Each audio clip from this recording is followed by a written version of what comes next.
13 Roads. Here is a tale I have not yet forgotten. Listen. Tonight it is 9 stones, and a song, and 3 travelers who sat down and never stood up, and one who did, I think.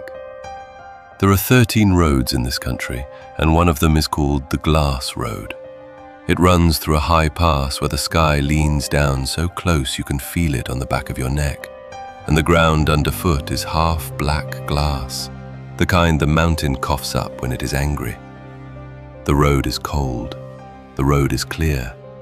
On a still morning you can hear a man's footstep from a mile behind you, because the glass carries sound the way a bell carries sound, and there is nothing on the road to break it. That is the first thing to know about the Glass Road. It carries sound. The second thing is the stones.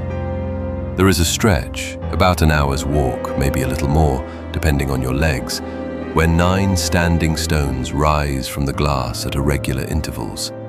They are taller than a man. They are older than the road, older than the kingdom that named the road, older, the people in the high villages will tell you, than the mountain remembers being a mountain. And they sing. I will tell you what the singing is, because the singing is the whole of it. The stones do not sing 9 songs. They sing one chord, a long, low, held note, the way 9 voices might hold a note in a chapel, except the chapel is open sky, and the voices are stone, and the chord does not end. It does not breathe. It does not shift. It is simply there, the way the cold is there, the way the glass is there. It has been there as long as the stones. But here is the thing. The chord is not a sound, or it is a sound, but it is not the sound that reaches you. What reaches you is your own voice. The chord becomes your voice in your ear, telling you the thing you most want to be true. Each traveler hears something different. The stones do not choose. The stones sing the chord, and the chord finds the shape of the listener, and the listener hears himself say the thing he has been trying to say to himself for years and could not. And the listener stops walking. He sits down beside the nearest stone to listen better. He smiles often. He closes his eyes sometimes. He does not get up. There are skeletons around the stones.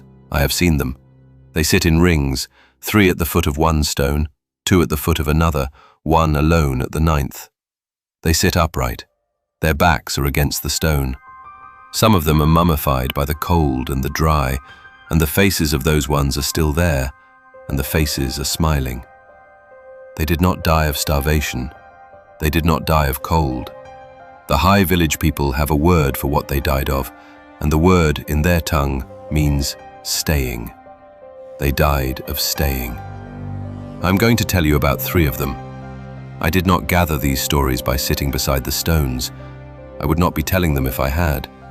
I gathered them from travelers who walked past and saw the sitters and remembered. The first was a woman. Her name was Ilsa. She was 34 years old when she walked the Glass Road, and she was walking it because her husband had been dead for 2 years, and she had decided that she would walk to the shrine at the far end of the pass, and she would leave at the shrine the small wooden ring he had carved her in the first year of their marriage, and she would walk home and begin to live again. That was the plan. She told the warden at the foot of the road. The warden remembered her. She had cried while she had said it, and she had laughed at herself for crying, and she had said, "I am ready. I am ready to put it down." She was not ready. A trader passed her on the second day, in the stretch where the stones are.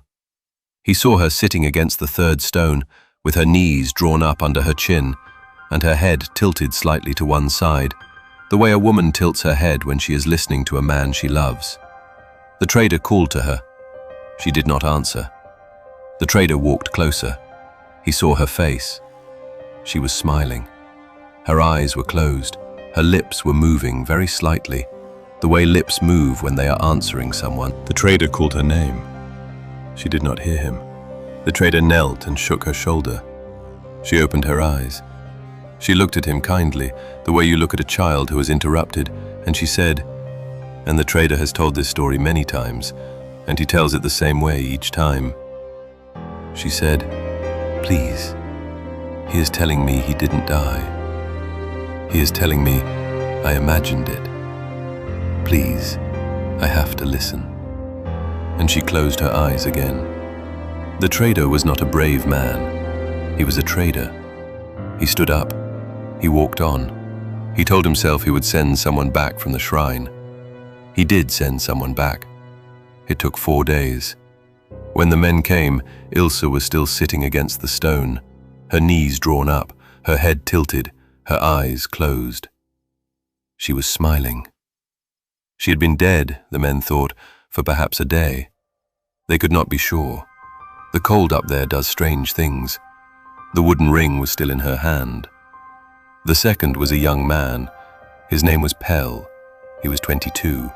He was a scholar, the kind of scholar who has read every book in his small town's small library twice, and who has decided, against the wishes of his father, to walk to the great library at the city beyond the pass, and to apprentice himself there, and to write, eventually, a book of his own.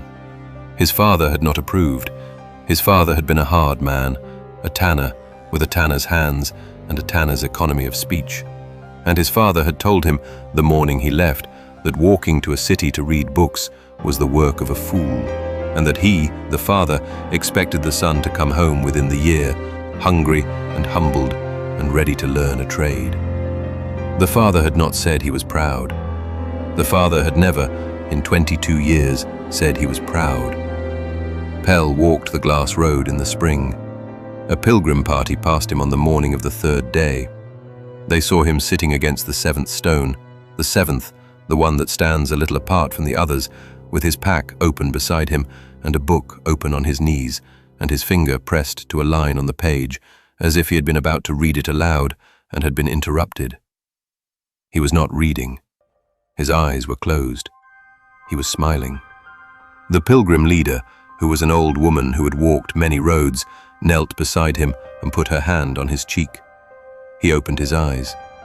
He looked at her with great gentleness. He said, "My father is telling me he is proud. He has never said it before. Please, I'm hearing him say it. Please do not make me get up."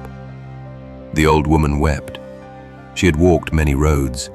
She knew what the stones were. She knew that pulling him up would not save him, that the song would only follow, that he would walk back to it within a day. The travelers who were dragged from the stones by force had been known to outrun their rescuers in the night and to be found, in the morning, sitting again. She left him there. She prayed for him. She walked on. He was found 3 years later by a hunter, mummified, smiling, his finger still on the line. The line was a line about fathers and sons. The pilgrim woman had memorized it. She would not tell me which line.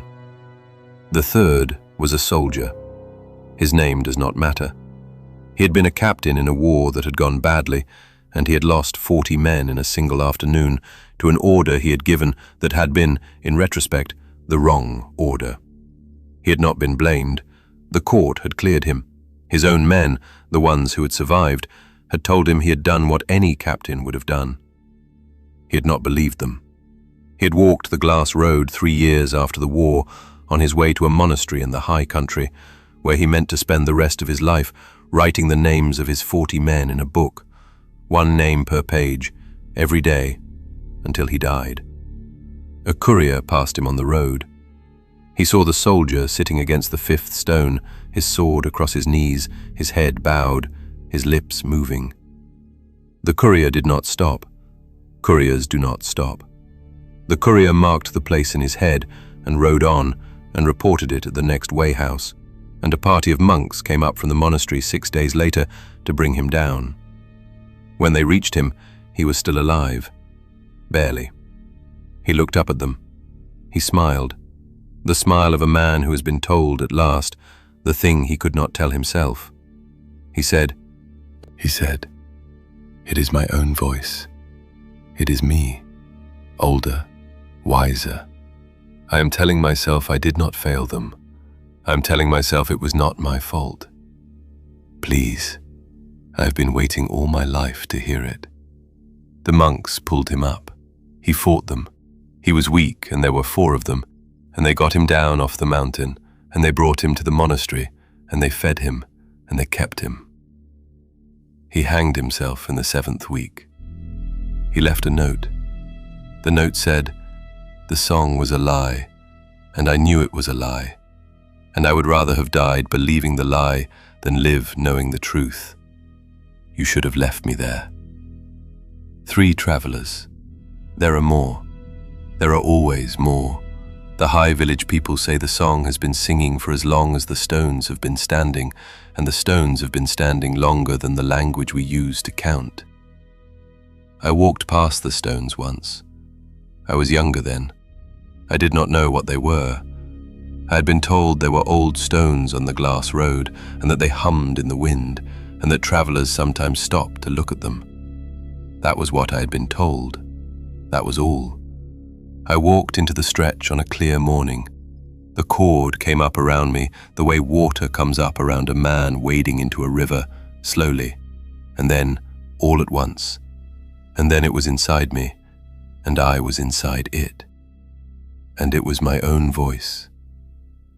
I will not tell you what it said. I have not told anyone. I have walked 12 more years with what it said, and I have not put it down, and I do not think I will. It is mine. The stones gave it to me. It is the only thing the stones have ever given anyone, and I am keeping it, the way a man keeps a wound he is not ready to clean. But I will tell you this.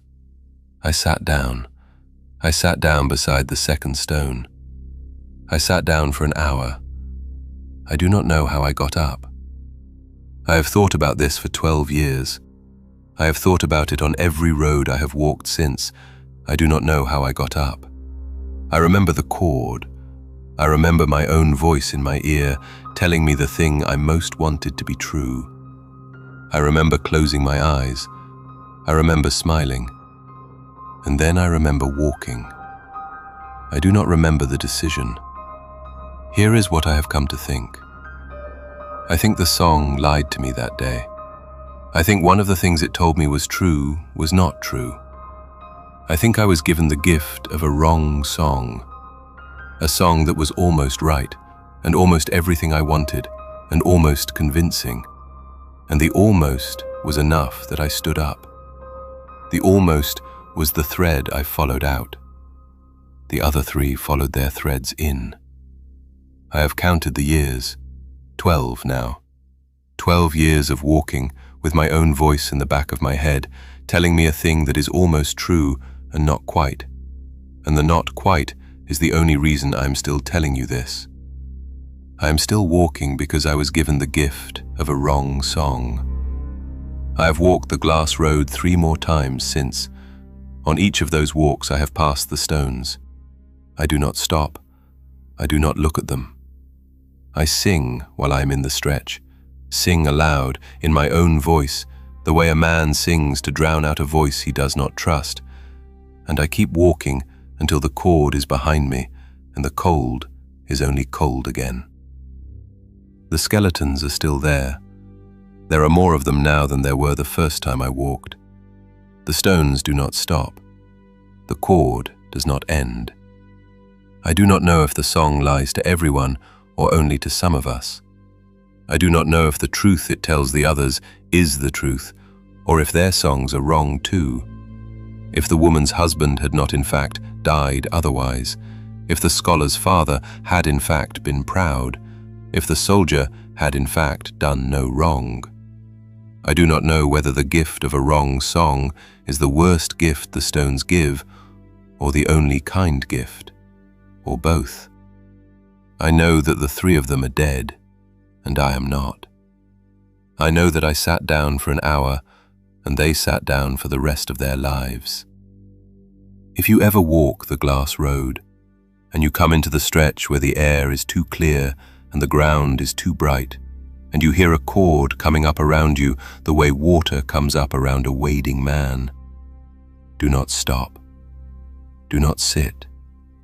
If the voice in your ear is your own, telling you the thing you most want to be true, listen if you must, but listen walking. Walk through it. Walk out the other side. Take the song with you if you can, and carry it the rest of your life, and never know whether it was true. That is the gift the stones give the lucky. The unlucky get the truth. I am telling you what I saw before I forget. Good night.